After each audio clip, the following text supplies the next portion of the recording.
Uma pergunta muito feita por pessoas que acompanham o meu trabalho é: o que fazer quando o afastamento não é possível? Quando você está numa relação familiar em que você, por exemplo, tem uma dependência financeira e ainda não consegue se distanciar. Isso acontece muito no caso de adolescentes, né? Nos meus vídeos sobre famílias disfuncionais, muito jovens. Eu procuro adolescentes ou jovens adultos que ainda não conseguiram uma independência para romper aquela relação. É muito recorrente essa dúvida também em pessoas que estão num trabalho que elas não podem abandonar, sei lá, um concurso público ou porque não tem uma proposta de emprego melhor no setor privado e enfrentam contato, né, com pessoas abusivas, pessoas egoístas, pessoas manipuladoras e não conseguem sair desse contexto.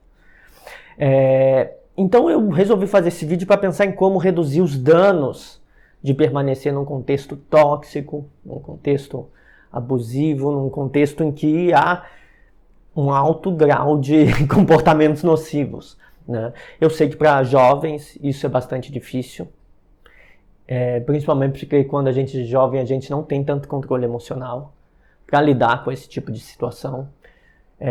Não temos recursos, nem tantas fontes de apoio, né? Como adultos, na questão profissional também pode ser uma coisa muito difícil. E pode ser muito difícil também para mulheres que não construíram sua dependência financeira e estão, de repente, numa relação abusiva em que há uma dependência financeira e por isso permanecem. E às vezes até se convencem de que é pelo bem dos filhos, enquanto está fazendo mal também para seus filhos. Isso acontece muito. Bom, então, o que fazer quando o afastamento não é possível? Como reduzir os danos? Primeira coisa que eu quero falar sobre isso é que a ideia não é que permaneça-se numa situação de redução de danos desse contexto para sempre. É, digamos, um plano provisório. Não adianta você falar, então eu vou agir assim e vou reduzir os... Não. É um plano provisório. Se você continuar ali, você vai adoecer do mesmo jeito. Você vai ter crise de depressão. O mais normal em que alguém que adota essas estratégias que eu vou falar aqui é que no momento inicial o seu sofrimento se alivie, ou melhor, seja amplificado, porque vai ser mais criticado, depois o sofrimento se alivia por um longo período, mas que mantenha um nível de depressão, desenvolva depressão. E eu vou explicar por que isso acontece. Duas estratégias que as pessoas costumam falar em vídeos aqui na internet. Contato zero e pedra cinza. Né? Duas estratégias. E vocês certamente já viram vídeos sobre isso e sabem do que eu estou falando. Contato zero, quando você, precisando, assim, essa pessoa te explora, essa pessoa te faz mal, te causa danos, busca você quando quer te fazer mal, ou a presença dela e as coisas que ela fala te causam problemas. Muitas pessoas são obrigadas a ter uma situação de contato zero, ou seja, não falar mais nada, não responder nenhuma mensagem, mudar de cidade, nos casos mais extremos, para se livrar, mudar número de telefone, né? Ou quando... E às vezes já não acontece de a pessoa ter uma influência direta. Isso quando a influência é mais direta a gente age assim. Mas o contato zero, quando não tem uma influência direta, significa cortar o contato também com toda a rede. Porque essa pessoa pode não te procurar, pode não te mandar nenhuma mensagem. Pode ser até o contrário, você que está achando que vai conseguir reatar ou que vai conseguir melhorar a relação, mandar mensagem para essa pessoa. Mas essa pessoa vai minando a rede, falando mal de você, degradando suas relações. Então, nesse caso, o afastamento completo é uma maneira de diminuir, né, os problemas. Só que tem uma questão: como você vai se afastar completamente? Né? E é essa questão que eu quero trazer no vídeo. Como você vai se afastar completamente da sua família? Você não pode ter o contato zero ou de alguém do seu emprego, não vai dar. Né? Só se você largar tudo. E a gente está tentando pensar, vamos largar tudo, mas lá para frente. Pedra cinza é a estratégia que as pessoas costumam adotar nesse contexto. Então, no contact ou grey rock, pedra cinza. Pedra cinza eu vou agir como uma pedra. A pessoa fala, eu não reajo. A pessoa te provoca, você não reage. Esse é uma estratégia muito útil. Muito útil. Eu acho que dessas estratégias, às vezes o contato zero é mais difícil de sustentar Embora seja bastante eficiente se você conseguir ter distância física da pessoa, ou seja, num contexto de casa não vai dar, né? Num contexto que você está na casa ou num trabalho obrigatoriamente não vai dar, mas o pedra cinza funciona. Só que é como estratégia de manter o outro, fazer o outro parar de te provocar ou de te causar problemas. Em alguns psicólogos chamam essa estratégia de observe, don't observe. Observe e não absorva.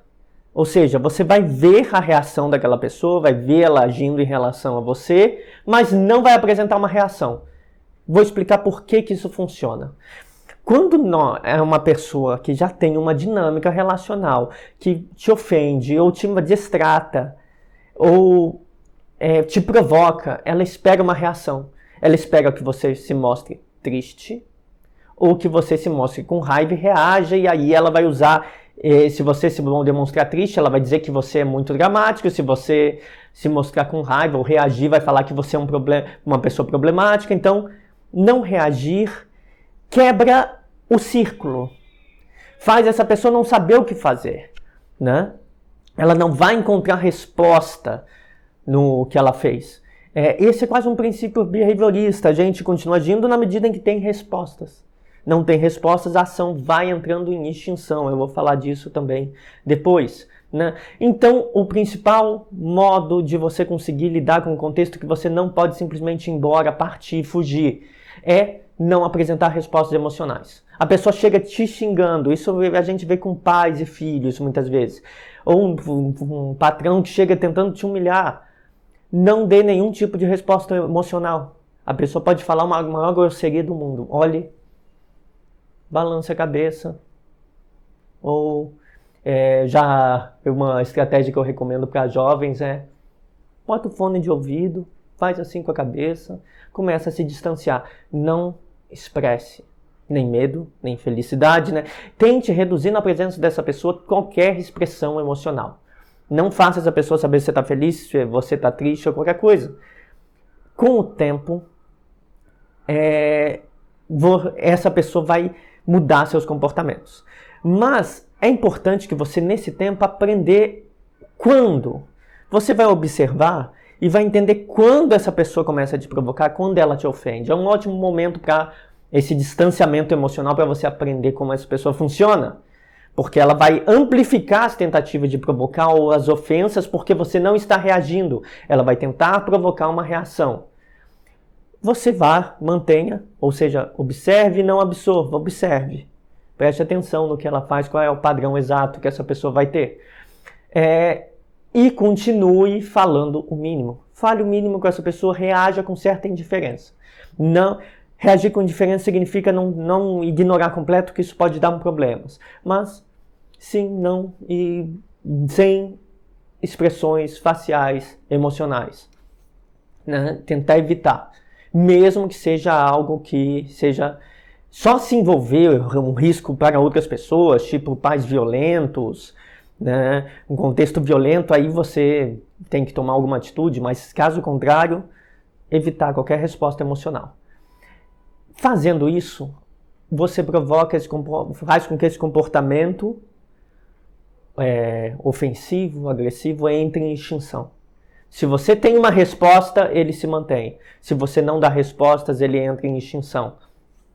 O que é extinção? Extinção é um conceito usado bastante no behaviorismo para descrever comportamentos, como se extinguem comportamentos.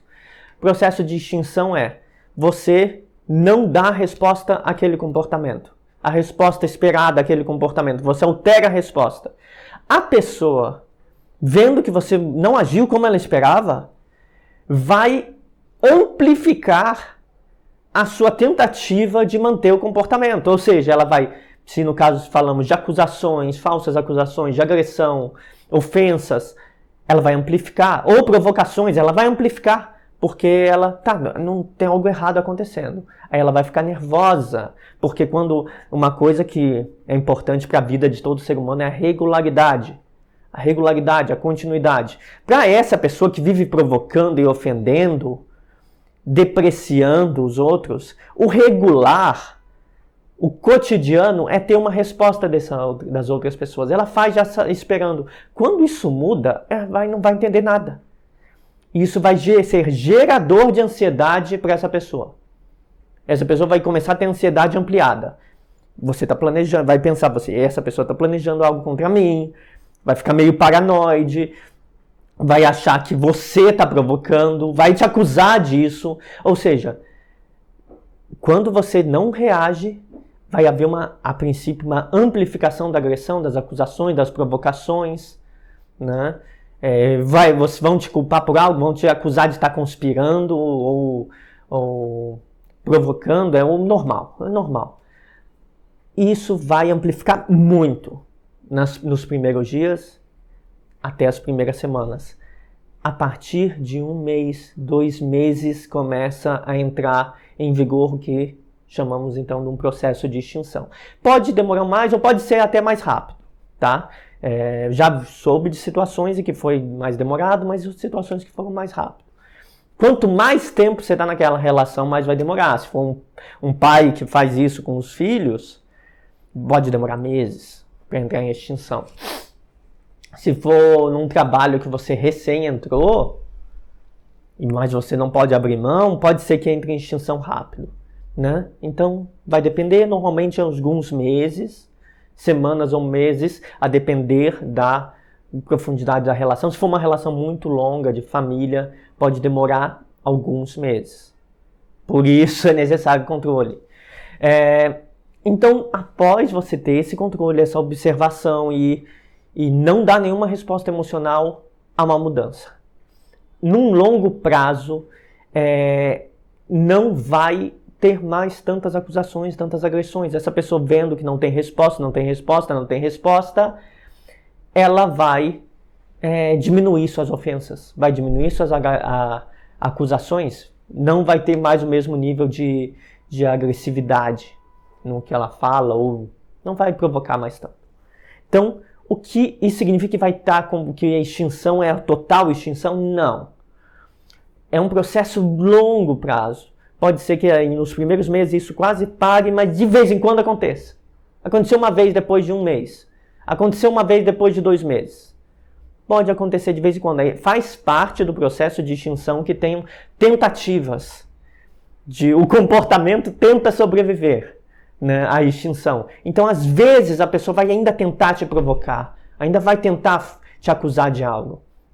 Então, ainda vai persistir por algum tempo, só que de uma maneira menos danosa, cada vez com menor intensidade. Se antes eram discussões longas, vão ser acusações curtas.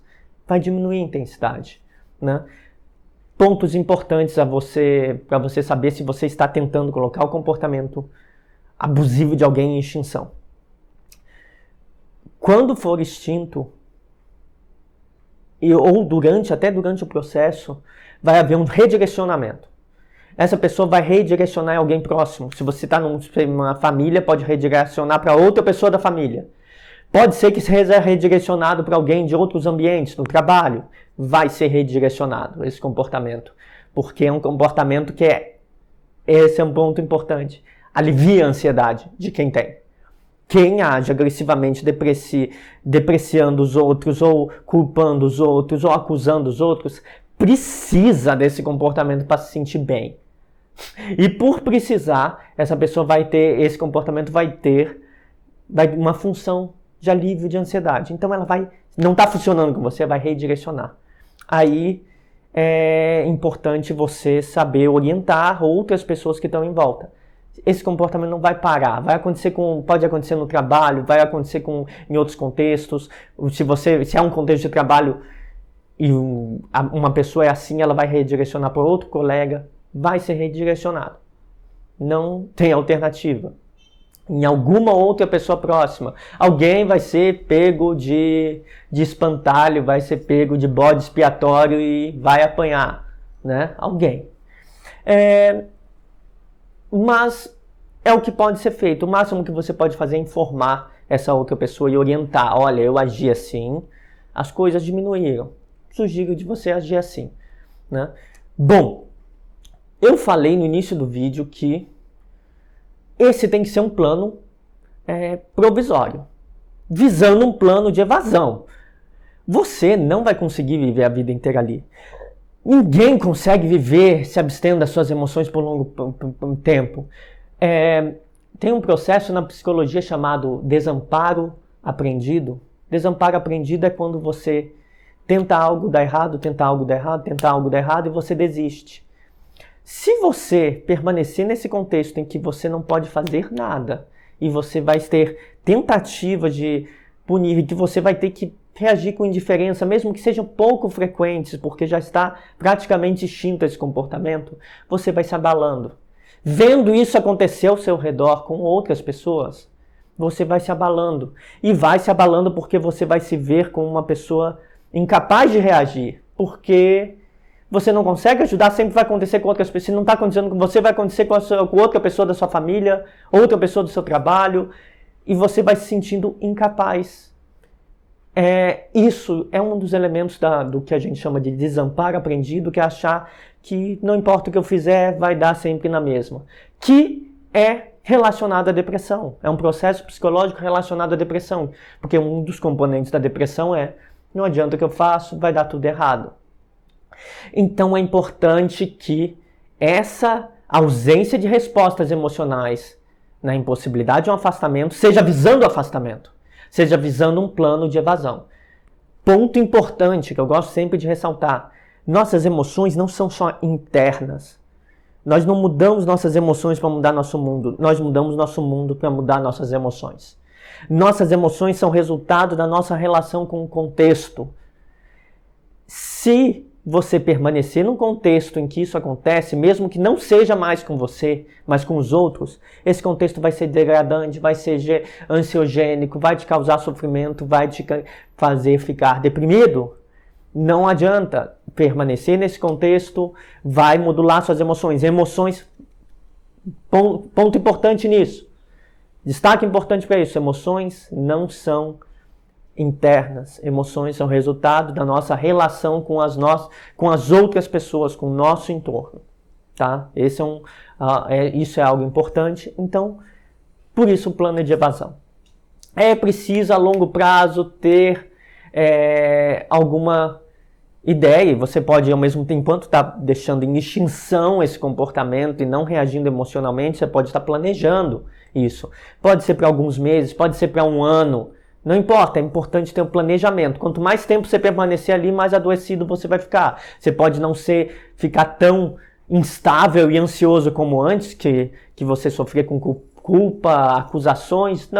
Não pode não ser tão ansiolítico, mas vai ser ansiogênico. Pode não ser tão ansiogênico, mas vai ser um contexto depressivo. Então, planeje um plano de evasão, porque permanecer ali vai agravar os problemas. Né? Plano de evasão, se você tem que estudar para ter alguma formação, parta para uma formação talvez mais rápida que te garanta um emprego e que permita você sair dessa casa. Né? Pense nos vínculos de amizade, que podem, sei lá, dividir um apartamento. Né? Se você tem filhos, é um problema. Você talvez tenha que voltar para casa dos seus familiares, se você for uma esposa de alguém que é assim, né? Nunca permaneça nessa relação apenas pelos filhos. Permanecer apenas pelos filhos é garantir que seus filhos vão ter os mesmos problemas da pessoa problemática, seja o pai ou seja a mãe. É bom separar, é bom ficar com a guarda, se for uma situação assim. Num trabalho, pense, mesmo que seja um trabalho estável, um concurso público, pense no longo prazo: eu tenho que fazer outro, vou começar a estudar para outro. Né? Ou vou buscar um novo emprego. Não dá para permanecer assim por anos, tá? Vai lhe causar novos problemas, principalmente há um risco de desenvolvimento de depressão. Então, monte um plano estruturado para sair dessa situação. Um problema da maioria das pessoas que vivem nos trabalhos abusivos, as pessoas às vezes nos trabalhos que têm essas relações problemáticas, egoístas, chefes muito autoritários, as pessoas têm dificuldades, às vezes, de sair, porque precisam de um emprego melhor, e às vezes elas vão se convencendo de que aquilo vale a pena. Veja o filme O Diabo Veste Prada. Né? A chefe é uma chefe autoritária. A menina vai se convencendo de que aquilo vale a pena, mesmo que ela fique com as relações pessoais dela degradadas e que a vida dela seja uma vida ruim, no geral. Esse é um problema. Pense também no que você quer para a sua vida, no caso do trabalho. Que tipo de trabalho você quer? Né? Se você quer viver nesse contexto degradante, não vale a pena. Tá? No caso de famílias é mais complicado. No trabalho a gente pode ter esse plano estruturado. Vou fazer um novo concurso, vou buscar um novo emprego, vou buscar uma nova capacitação para ir para outro lugar, outra função, outra empresa, mudar de setor. Isso é possível. Tá? Então, no caso de uma família, buscar outras redes de apoio. Se são divorciados, muda de casa, vai para a casa do outro familiar. Se você tem amigos, vai preparando, estudando, montando um plano para você sair. Isso é o mais importante. Não adianta ficar ali. Você pode aguentar 1 ou 2 anos nessa situação. Não vai aguentar 5 anos nessa situação. Né? Isso vai lhe gerar novos problemas emocionais. Né? O conselho que eu dou para as famílias para pessoas que estão em relações que têm filhos, não fique junto pelos filhos. Busque também constituir esse plano, porque ficar junto pelos filhos é a pior situação, vai causar danos a eles e aos filhos que estão em famílias assim.